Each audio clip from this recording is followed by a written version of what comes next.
The C5000 series will let you know before it runs out of toner with this message. Never replace the toner on a near-life message, as there are still several hundred pages remaining. When the toner cartridge is empty, you will need to install a new one as indicated.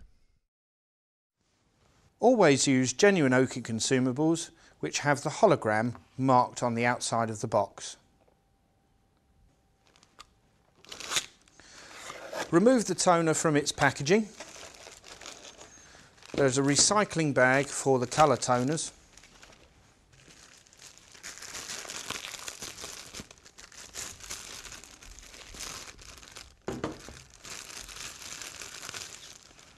And an alcohol wipe for cleaning the LED head. Give the cartridge a good shake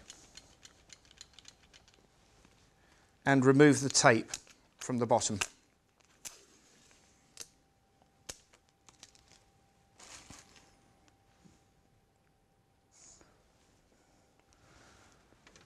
Open the access cover of the machine.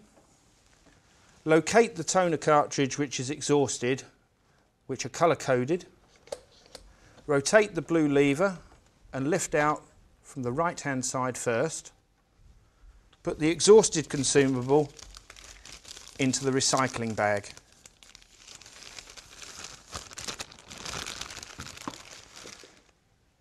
Fit the new toner into the machine and rotate the blue lever to lock into position. Take the alcohol wipe, tear open and clean the 4 LED heads. Any build-up of toner or dirt on the LED heads will cause a degradation in print quality. And close the lid. It's as simple as that.